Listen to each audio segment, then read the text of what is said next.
Hoy en Cara a Cara analizamos la comparecencia de ayer del presidente para hablar de sus primeros 100 días al frente del Ejecutivo. ¿Qué es verdad, qué no es verdad de lo que ayer dijo Andrés Manuel López Obrador? Y más adelante una mesa muy interesante con la pregunta: ¿qué tan corrupto es el Poder Judicial en Jalisco? El poder de las togas, de los jueces, de las juezas. ¿Qué tan corrupto es y qué soluciones se le puede dar en un estado que marca, y eso está claro en todos los estudios en la materia, que el Poder Judicial es un freno económico y un freno a la competitividad de Jalisco? Soy Enrique Tucen y comenzamos Cara a Cara. En esta mesa dialogan todas las ideas, se genera la noticia y se dicen las cosas. Cara a Cara, la información clara y precisa en voz de sus protagonistas. Cara a Cara, con Enrique Tucen.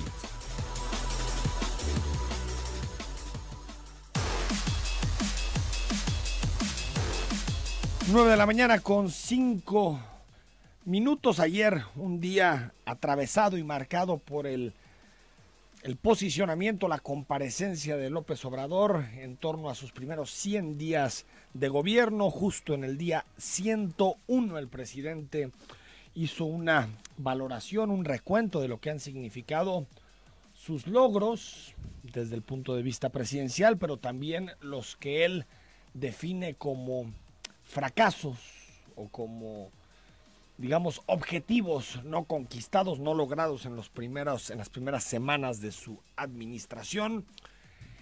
Y este martes ya nos levantamos con lo que parece que van a ser los dos siguientes temas de la administración de López Obrador. Uno, la reforma educativa. Comienzan todos los debates a nivel nacional para los cambios que él denomina, el presidente, la mal llamada reforma educativa. Y también en próximas horas el presidente hará público la posibilidad de poner sobre la mesa un plan de rescate a petróleos mexicanos, recordando que Pemex en este momento está lastrando la calificación soberana del país, de la tendencia estable a negativa, y también que necesita pues una inyección de recursos impresionante. Pemex tiene pasivos en este momento que ascienden a 2 billones de pesos en total. Para que usted se dé una idea, es más o menos como el 14-15% del Producto Interno Bruto, todo lo que se produce en México a nivel nacional. Y si Pemex no existiera, haciendo un ejercicio hipotético, pues México podría crecer entre 0.6 y 0.7 más por año, es decir, en vez del 2.3 que tuvimos el año pasado, pues puede ser que estuviéramos creciendo al 3%, y Petróleos Mexicanos tendrá que enfrentar en los próximos 3 años un vencimiento de la tercera parte de su deuda. Entonces, el presidente López Obrador necesita un plan creíble y claro en materia de rescate de petróleos mexicanos. Ayer habló de muchos temas. Comenzamos con las reformas, con el tema de los primeros cambios constitucionales y los primeros cambios en términos de la legislación que propuso el ahora presidente. A mediados de este año lograremos contar con el marco legal indispensable para llevar a la práctica la cuarta transformación de la vida pública del país. En este proceso hemos contado con el apoyo de legisladoras y legisladores de todos los partidos. Expreso a todas y a todos ellos mi agradecimiento sincero. Algunas reformas polémicas, creo que al final la Guardia Nacional quedó relativamente bien, no solo por la voluntad del partido en el gobierno para llegar a acuerdos, sino también por una oposición que evitó la militarización del país y la introducción en la Constitución de un cuerpo encabezado precisamente por los militares. Pero también pasaron reformas como, por ejemplo, la inclusión de distintos delitos en el catálogo de prisión preventiva, cosa que supone, si bien un instrumento que tiene el presidente de la República y que tiene el Ministerio Público para poder combatir delitos como el huachicoleo, el robo de combustible, la corrupción, los feminicidios, la violación a menores, sí es una ampliación discrecional del número de delitos que están en este catálogo, porque al final, con el simple hecho de que el Ministerio Público a ti te acuse de cualquiera de estos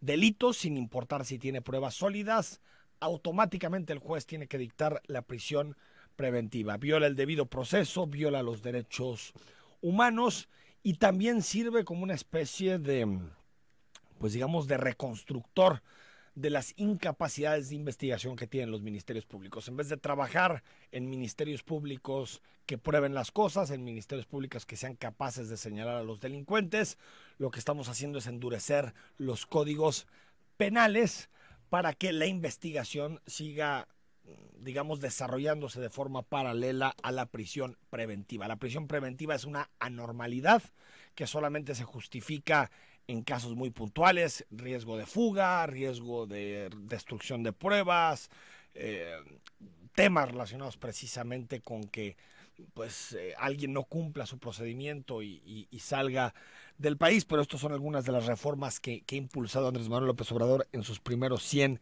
días de gobierno. Y también la iniciativa para quitar el fuero presidencial. A partir de este sexenio, el presidente de la República, como cualquier otro funcionario y como cualquier otro ciudadano, podrá ser sometido al escrutinio público y por lo tanto enfrentar cualquier delito que se le impute. ¿Qué dejó también el jefe del Ejecutivo sobre la mesa? No habrá nueva constitución, para quien está un poquito alarmado y la posibilidad de que se iniciara un proceso constituyente. No habrá nueva constitución en este país. Al parecer dice el presidente que no es necesario, que con las reformas que está impulsando, con eso tiene suficiente para estructural, para darle los cimientos jurídicos a lo que él denomina la cuarta transformación, y dice que para mitad de este año, es decir, junio, julio de este 2019, estarán completadas todas las reformas que necesita el presidente para darle impulso a su proyecto. Habló poco el presidente en materia de política exterior. Sí lo hizo en el tema migratorio, en el tema de la migración, en donde habló precisamente de esto: los migrantes, evitar las causas de la migración. Mi gobierno no está a favor del uso de la fuerza para contener la migración, sino que se propone atender las causas que la originan. Por ello, estamos trabajando para conseguir un acuerdo de cooperación para el desarrollo con el gobierno de los Estados Unidos. Es importante informar que existe el compromiso de ese gobierno vecino de convertir, de invertir al menos 2.500 millones de dólares en los países hermanos vecinos de Centroamérica. Ahí está, la migración, tratar de evitarla desde el origen, que es por supuesto lo deseable, es decir, que alguien no tenga que migrar por la fuerza, porque no tiene para darle de comer a sus hijos, y que se enfrente a la criminalización, que se enfrente a la posible extorsión de las bandas del crimen organizado. Sin embargo, se necesitan inversiones profundísimas, particularmente en el sur de México, que tiene niveles altísimos de pobreza, 70-75% de pobreza, y en los países centroamericanos, que en este momento se están convirtiendo en el foco de la migración. Habló de política exterior y de decir que tiene amistad con todos los pueblos, y defendió los principios de no intervención enmarcados en el artículo 89 de la Constitución. Usted sabe que los principios del artículo 89, la no intervención, la resolución pacífica de las controversias, si bien es una buena aproximación para que México pueda ser un país que intermedie, que tenga legitimidad en el debate público global, es cierto que tiene sus límites también esta aproximación, porque no siempre es respetable lo que hacen otros países. Si hay estados y gobiernos que se lanzan contra su gente, que violan derechos humanos, que criminalizan a las mujeres, que criminalizan a los homosexuales, que no permiten la prensa libre, pues México tendría que tener una posición en esos temas. No es simplemente decir, bueno, en su país hagan lo que se les plazca, porque creo que los derechos humanos y las garantías individuales tendrían que estar incluso por encima de la soberanía. También habló el presidente de la gasolina, la electricidad y el costo del gas LP. Esto dijo, asumiendo que no ha cumplido su promesa hasta el momento de congelar los precios, pero que lo tiene en mente y que lo cumplirá. Pero pronto se resolverá este asunto, habrán ajustes para cumplir con nuestra palabra de no aumentar en términos reales los precios de los energéticos. En este periodo de 100 días, el peso ha ganado valor con relación al dólar, 4%. La inflación ha bajado de 5.9 a 4.4%. Allí está, lo admite el presidente, la gasolina no ha bajado y tampoco se ha contenido a nivel de inflación como lo propuso a finales del año pasado y lo ratificó su secretario de Hacienda, Carlos Ursúa. Ya empezó desde el viernes pasado el primer que se le llama estímulo al costo de la gasolina magna. El estímulo no es otra cosa que la reducción de $1 del IEPS. En este momento el IEPS significa 4 pesos del valor total de la gasolina, 4 pesos y cachito. Lo que anunció la Secretaría de Hacienda y el gobierno de López Obrador es que se le quita $1, por lo tanto veremos una reducción progresiva del precio de la magna en los próximos días. Pero lo que tiene que hacer el presidente es cambiar la fórmula. Se sigue operando con la fórmula que se aprobó a través de la liberalización de la reforma energética y tiene que cambiar la fórmula para en ese momento controlar el precio de la gasolina y solamente hacer ajustes inflacionarios. Veremos este movimiento qué tanto tarda y también hay que decirlo cuánto cuesta, porque quitar IEPS, quitar impuestos a la gasolina, pues también supone no tener dinero para invertir en otras cosas y en este momento el IEPS se ha convertido en una fuente muy importante de ingresos para el presidente. Habló de economía y es cierto los datos de que hay menos inflación de lo que se preveía, 3.94% hasta este momento, cuando se pronosticaba 4.84%. También es cierto que ha habido una revalorización en 3 meses del peso frente al dólar, 4% en términos reales. Son datos que son ciertos, los que puso el presidente sobre la mesa. Lo que tal vez no pone, y es la otra cara, el mandatario sobre la mesa a la hora de analizar la economía, es que vamos y estamos ya en una desaceleración de la economía, es decir, la economía está creciendo menos que hace algunos meses y economistas como Raúl Feliz, como Jonathan Heath, señalan que incluso el primer trimestre de 2019 podríamos tener crecimiento negativo, es decir, decrecimiento.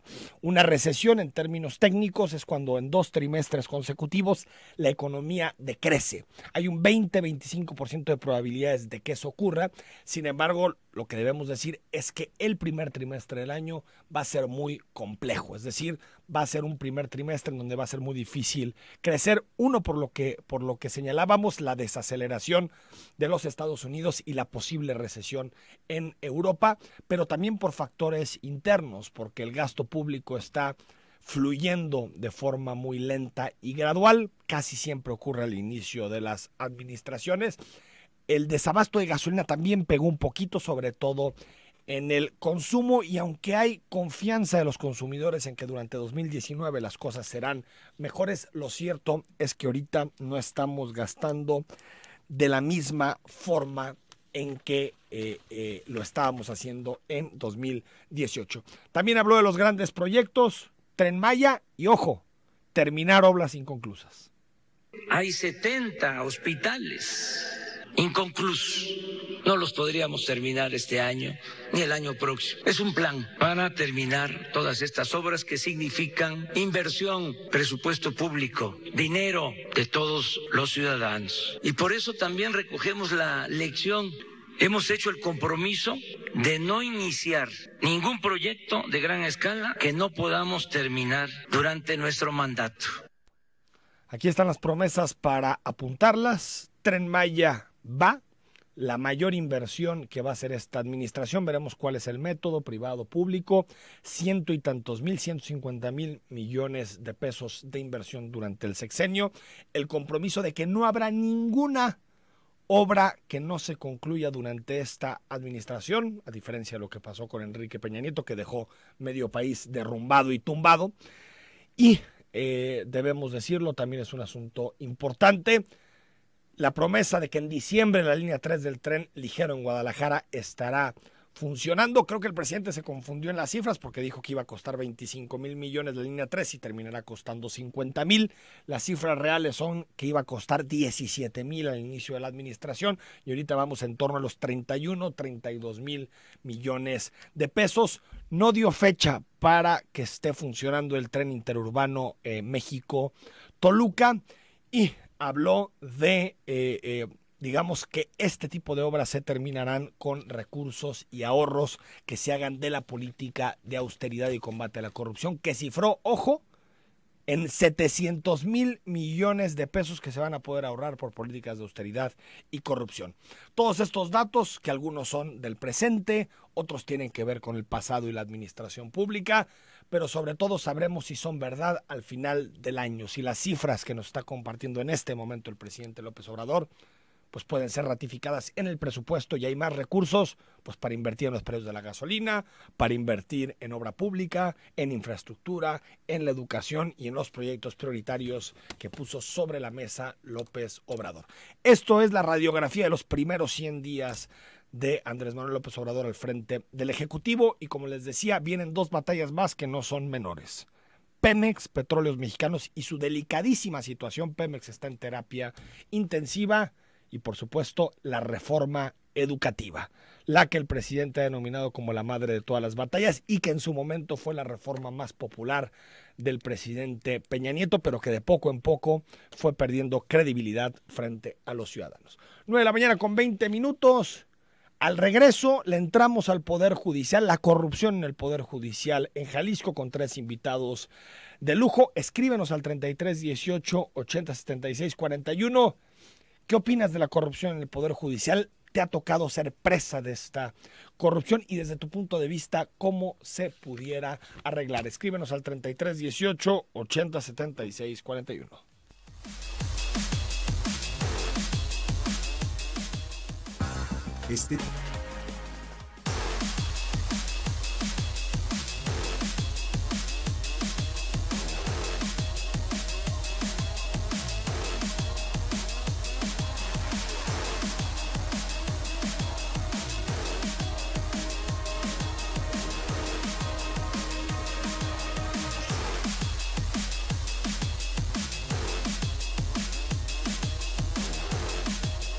Nueve de la mañana con 24 minutos, opina con nosotros, tanto de la introducción y el debate que hicimos para ver las cifras que compartió ayer López Obrador, cuáles son verdad, cuáles no, hacer una valoración de esta larga comparecencia del presidente, más de 90 minutos, haciendo un balance de sus primeros 100 días, o sobre el Poder Judicial, que es nuestro tema de este martes. ¿Qué opinas de la corrupción en el Poder Judicial? ¿Te ha tocado enfrentar alguno de estos casos en torno al Poder Judicial? Escríbenos al 33 18 80 76 41 o en redes sociales, Twitter y Facebook, que están abiertas para que estemos en comunicación. Patricio Varela es integrante de la Comisión Anticorrupción de la Barra Mexicana de Abogados y está aquí con nosotros. Patricio, ¿cómo estás? Muy bien, ¿y tú, Enrique? Muy buenos días para ti, para todo tu auditorio. Gracias por acompañarnos. Jesús Ibarra, que es profesor del ITESO y también integrante del Comité de Participación Social Ciudadana del Sistema Anticorrupción, ¿no? ¿Qué tal? Buenos días, saludos a ti y a tu auditorio. ¿Por dónde le entramos, Patricio? ¿Qué tan corrupto es el Poder Judicial? Híjole, qué pregunta tan compleja, Enrique. Me parece que hay un tema ahorita que se ha estado ventilando en distintos medios de comunicación respecto de la corrupción en algunos temas particulares que se ha dado en el Poder Judicial en el estado de Jalisco, ¿no? Sin embargo, esto debe ser una muestra de lo que realmente está pasando adentro del Poder Judicial. Al parecer es muy corrupto, distintas asociaciones nos han ahora sí que colocado dentro de los últimos lugares a nivel nacional en temas de corrupción, en temas de impunidad, en temas de transparencias de resoluciones judiciales, y pues esto es grave, ¿no? Yo creo que se tendrían que tomar, desde luego, medidas para tratar de solucionar este tema. Al seno de la Comisión Anticorrupción hemos analizado este fenómeno y en unos momentos les manifestaremos ahora sí que las medidas que consideramos podían ser oportunas para tratar de combatir este grave fenómeno que nos tiene bastante mal. Jesús, ¿qué tan corrupto es el Poder Judicial? Pues mira, no se sabe qué tan corrupto es, porque si tú revisas cuántos jueces penales, cuántos jueces civiles, ¿Cuántos jueces en general están procesados penalmente? Ninguno. Si tú revisas las quejas de jueces que el Consejo de la Judicatura tiene resueltas, son muy pocas. Justo hace un par de semanas Mural sacó tres jueces que estaban con procedimiento administrativo. Pero si uno se va a las cifras oficiales, no hay nada. Pareciera que no tenemos un poder judicial corrupto, pero esto es muy grave porque encubre justo las malas prácticas y las corruptelas que sí te pueden hablar los litigantes, las barras, los académicos que se dedican a estudiar el tema. Entonces, ¿qué sucede? Que el Poder Judicial oculta y funciona en términos de su diseño institucional con una legalidad que no refleja lo que pasa en la realidad. En cuanto a nombramientos y proceso de selección de jueces, magistrados, personal jurisdiccional. 2, tampoco en cuanto a contrapesos internos, su órgano interno de control, que es el Consejo de la Judicatura, no es responsable de hacer un trabajo de legalidad dentro del propio Poder Judicial. Y 3, componendas y uso político de la legalidad. ¿Esto qué consecuencia tiene? Pues que el Poder Judicial no está cumpliendo 2 de sus funciones principales, que es la de ser un contrapeso a los poderes y 2, la de defender derechos y libertades de las personas. Y ahí sí podemos encontrar muchos ejemplos donde los resultados no son los mejores. El tema del Instituto de la Mujer no va al Poder Judicial, porque sencillamente el Poder Judicial no es un contrapeso que garantice la constitucionalidad. En el tema de seguridad y procuración de justicia, el Poder Judicial tampoco está siendo protagonista. En el tema de combate a la corrupción, los jueces penales no están liderando tampoco la cruzada en la corrupción en el Estado. Entonces, el Estado de Derecho en Jalisco está quebrado principalmente por el Poder Judicial de Jalisco. Ahora, Patricio, en ese sentido, la opacidad, ¿qué tanto impacta en la corrupción? Porque nosotros, incluso como periodistas, cuando haces investigaciones sobre el Poder Judicial, es dificilísimo entrar a la información, está escondida, las sentencias incluso se publican en formatos que son muy difíciles de revisar. ¿La opacidad qué tanto impacta en la corrupción o en la protección de los corruptos, digamos? Mira, desde nuestra consideración impacta muchísimo, Enrique. La opacidad que hay actualmente dentro del Poder Judicial Estatal es enorme. Desde el sistema de turnos de expediente, que pues, no hay reglas claras, ni transparentes, ni de fácil acceso. Cuando dices turno de expediente, para quien nos está escuchando... Es la oficialía, por ejemplo, ¿a qué juez le va a tocar conocer de cada expediente? Porque hay mucha discrecionalidad. Pues desafortunadamente sí. Señala el magistrado presidente de Ricardo Suro que las reglas son claras y que los turnos no están manipulados y que no hay ninguna queja en contra de oficialías. Yo los invito a que traten de encontrar los acuerdos para que sepan cuál es el turno. Es muy difícil realmente encontrarlos. No hay reglas claras, no hay reglas transparentes. Por eso desde la Comisión Anticorrupción consideramos que tendría que haber un sistema de turnos totalmente electrónico basado en un blockchain que sea totalmente transparente y que sea difícil de manipular, para que en caso de que haya alguna manipulación cualquier persona lo pueda ver. O sea, como una especie de algoritmo, un software sí, en donde entra el caso y se turna sin intervención de nadie. Exactamente. De ningún magistrado. Exactamente. Es que muchas de las acusaciones que se han hecho en distintos medios es precisamente que la oficialía de partes se manipula y los asuntos se mandan a jueces a modo. Entonces, para evitar eso, se puede establecer un sistema totalmente electrónico con un blockchain en el que pues es totalmente constatable si hubo alguna manipulación y quién la hizo, ¿no? Además del establecimiento de reglas claras y concretas que sean de fácil acceso respecto del sistema de turnos, ¿no? Cómo se aplica y por qué, para que la gente lo pueda entender. Respecto de las sentencias, también consideramos que tendría que haber una transparencia y difusión de las mismas. Tienen que digitalizarse y tienen que transparentarse, para que no haya que un juez tiene distintos criterios en distintos asuntos, aun y cuando es el mismo juez, ¿no? Tendría que tener un criterio homologado y si se transparentan las sentencias y se difunden, pues es mucho más fácil para la gente. Nos ha pasado con el TAE. Por supuesto. Que un mismo magistrado utiliza, digamos, el mismo criterio o para casos distintos, criterios distintos, es decir, se ven contradicciones ya cuando te metes a las tripas, ¿no?, de la sentencia. Y para meterte es muy complicado meterte, Muy encontrarla difícil. es muy difícil, entonces Sí. por eso nosotros proponemos que se transparenten, que sea acceso para todo el público. Entonces así será mucho más fácil conocer cuál es el criterio de los juzgadores y si este cambia, porque si este cambia entonces hay un tema grave, ¿no? Si cambia dependiendo de los actores hay un tema grave que se tendría que atender, porque pues no tendría por qué, si un actor es una persona y otro es otra, el criterio del juez ser diferente, ¿no? Hablando, digamos, Jesús, del diagnóstico, parece por lo que te platican, y otra vez volviendo a la opacidad, que hay una imbricación muy fuerte entre abogados que son corruptos, jueces que le siguen el juego, son socios del negocio, e incluso hasta ministerios públicos. O sea, una especie como de triada para hacer negocios y prácticas de corrupción. Sí, así es. Es algo que se especula, lo cual ya es grave, porque justo como decía Patricio, no podemos dar seguimiento puntual desde, pues desde los ámbitos académicos, desde los ámbitos propios de litigio, a ese tipo de leyendas urbanas donde se habla que hay un negocio dentro de, y que si alguien sabe algo que se señale. Bueno, ¿cómo alguien va a saber algo si justo eso no está a disposición de los ciudadanos? Si entras a la página del Poder Judicial de la Federación, con todas las quejas que podamos tener del Poder Judicial de la Federación, cuando menos sí están sus criterios, sí sabes qué está pasando, sí puedes bajar una resolución y evaluarla en términos argumentativos. En Jalisco eso no es posible y justo se presta a que ocurran ese tipo de cosas.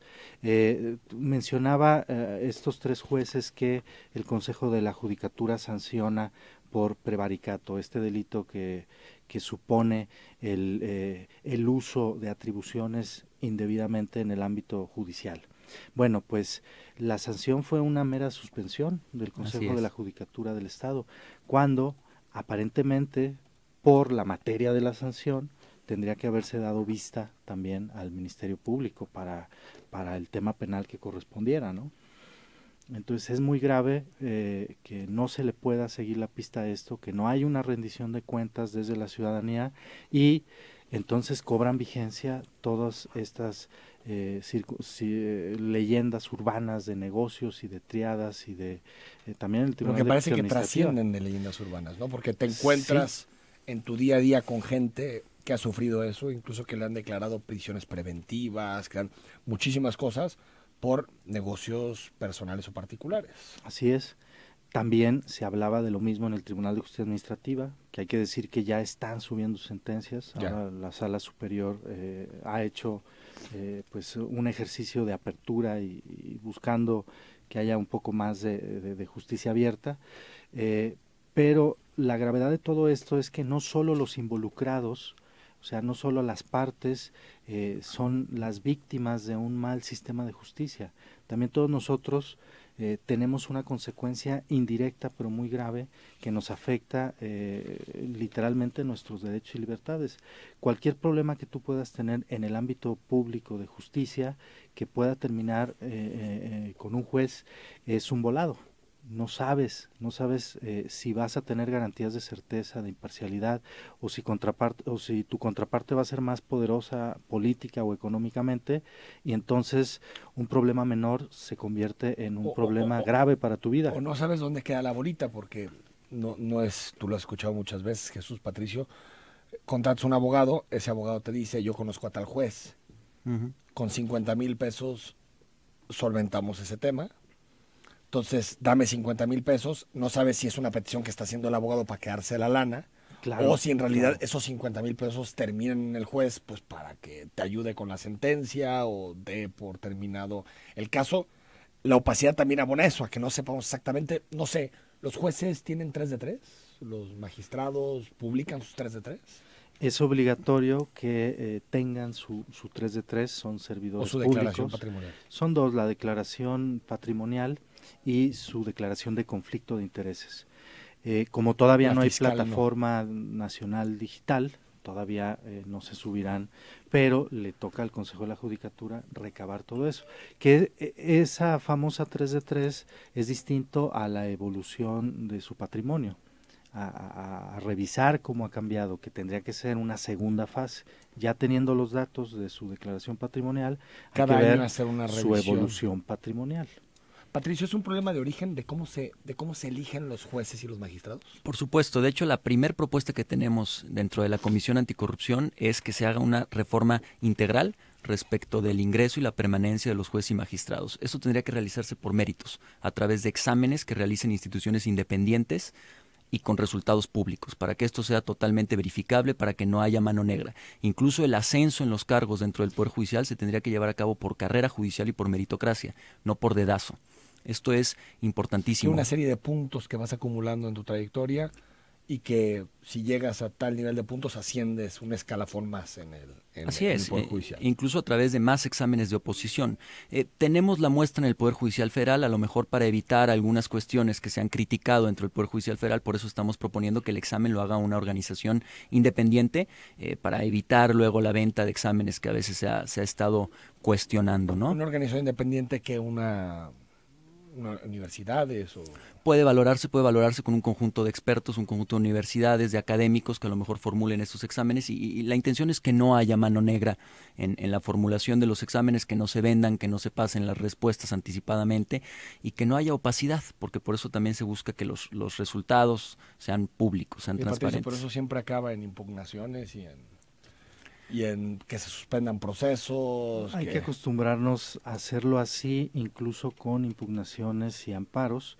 La experiencia en el Comité de Participación Social ha sido favorable en cuanto a que en un ejercicio inédito se hacen casos abiertos, se valora con un baremo curricularmente a los participantes, claro, no para jueces, sino para magistrados administrativos, auditor, fiscal anticorrupción, distintos cargos, y pese a los amparos ninguno ha sido exitoso, afortunadamente. Bueno, el fiscal anticorrupción ahí hubo diferendos, ¿no? En el proceso hubo un cambio de terna, no obstante no hubo un proceso nuevo ordenado por un juez porque haya proceso. Lo amagó, ¿no? Uno de los candidatos amagó con ir a la ruta jurídica, ¿no? Y varios presentaron, no solo en fiscal anticorrupción, sobre todo en magistrados administrativos.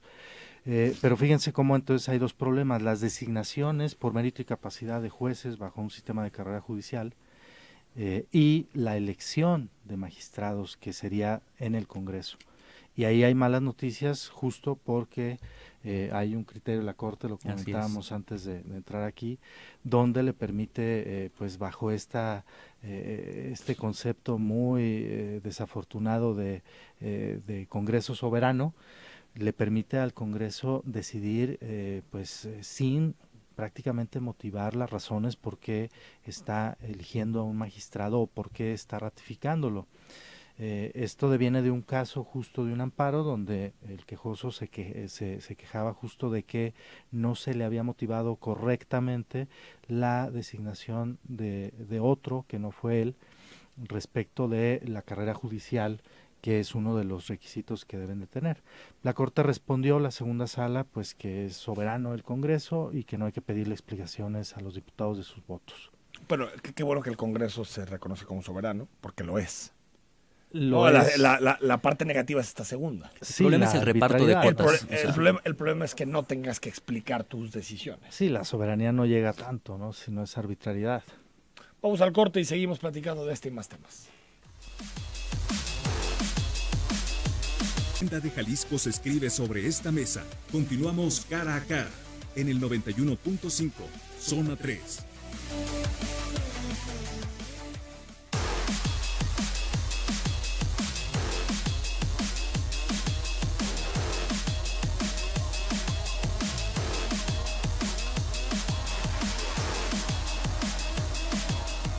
Nueve de la mañana con 46 minutos, muchos comentarios, WhatsApp 3318 8076 41. Hablamos esta mañana sobre el Poder Judicial. Alfonso Partía, ¿cómo estás? Muy bien, y una disculpa por la llegada tarde, el tráfico me agarró. Esta zona de Plaza del Sol es tremenda. Es terrible. Alfonso Partía, estamos hablando de la corrupción en el Poder Judicial. ¿De cuál? Bueno, en términos genéricos hemos un ¿Quién poquito tiene los datos? irnos a los detalles, pero en términos, Alfonso, de controles y de combate a la corrupción, ¿qué se debería hacer al interior del Poder Judicial? ¿Qué tan grave es el problema y qué tipo de medidas se deberían de tomar? Bueno, en primer lugar, existe una comisión, que es la Comisión de Disciplina y Sanción, que ahí es donde se atora, porque ¿quién es el presidente de esa comisión? El juez consejero. O sea, el juez consejero es el mismo que controla todo lo que refiere a la cuestión de sanciones, y son verdaderos juicios de risa lo que se desahogan ahí, que son juicios administrativos, cuando yo creo que lo que debería de hacerse es que fueran públicos, ¿no? Que fueran públicos, y si ya tenemos el sistema acusatorio adversarial, debería de ser en una sala donde se desahogue con todas las formalidades, y no única y exclusivamente un expediente que se guarda, se saca, y que a final de cuentas pues no han sancionado a nadie. Yo te puedo decir, nosotros cuando estuvimos, yo formé parte de esa comisión, no como presidente, yo era presidente de la Comisión de Administración, y se sancionaron a 76 servidores públicos, entre ellos 12 jueces, de los cuales 2 ya no están en el Poder Judicial. Los demás ganaron los amparos, ganaron los juicios, pero en la gran mayoría, cerca de 50 servidores públicos se dieron de baja en ese periodo. Y definitivamente el presidente era Jaime Gómez, sí, de esta comisión. Yo solicité, y están en actas, que no debería de ser el juez. La votación nos ganaron 3-2, votó conmigo Carmela Chávez Galindo, y de aquel lado votaron todo el poder, todos los que eran consejeros del Poder Judicial, el presidente. Pero ¿qué es ahí las complicidades?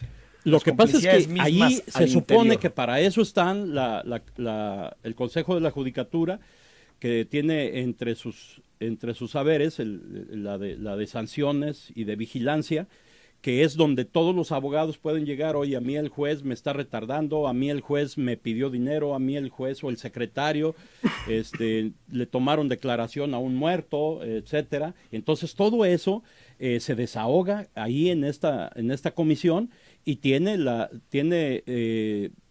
sanciones como amonestación, 3 meses, 6 meses y expulsión administrativa. Entonces el Consejo no tiene los dientes necesarios, no tiene, porque al final vemos varios años del Consejo de la Judicatura y siguen existiendo los casos. Y menos cuando es un juez consejero, o sea, menos cuando es un juez consejero el presidente.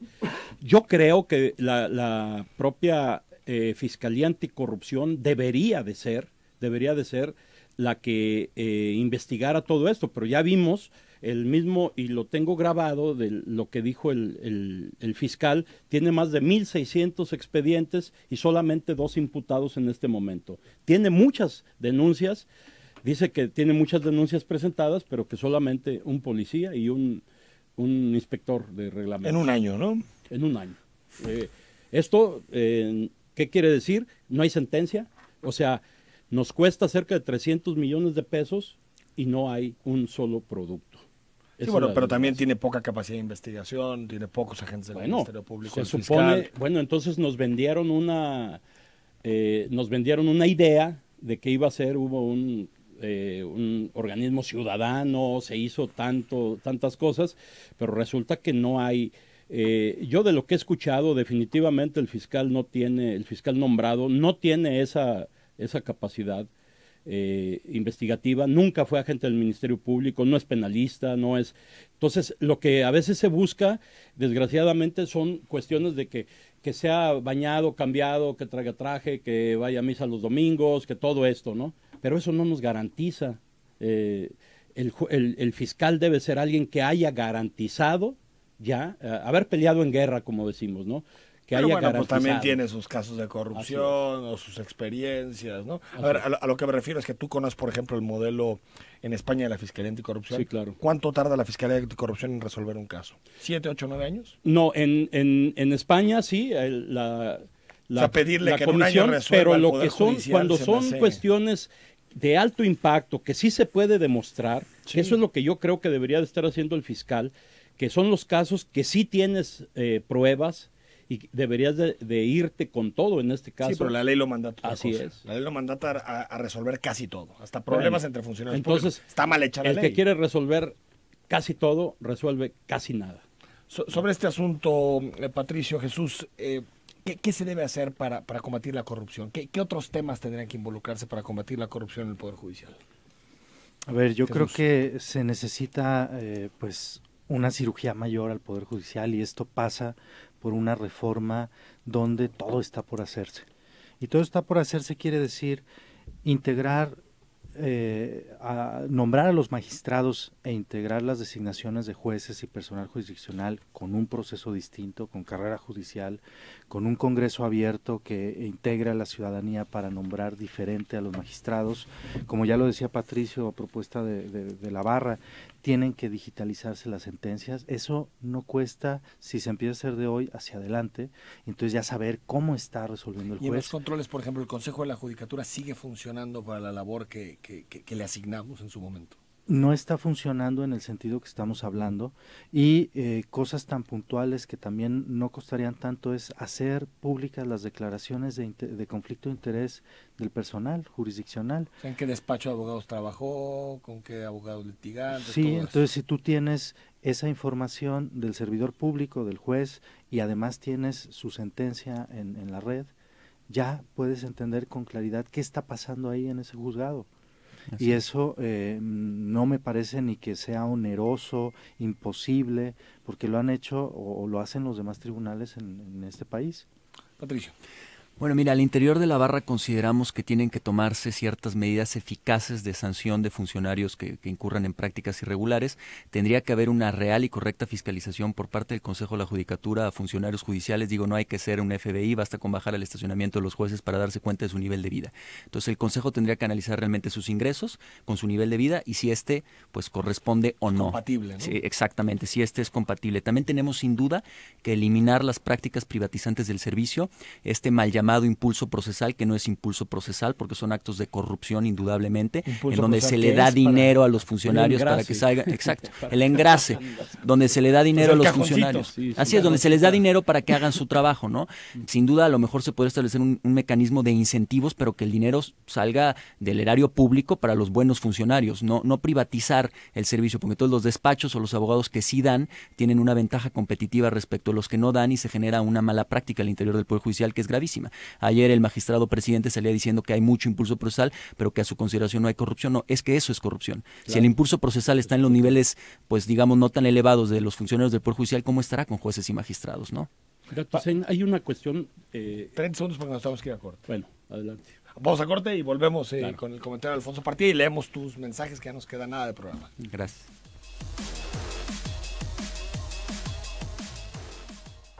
Somos específicamente lo que quieres.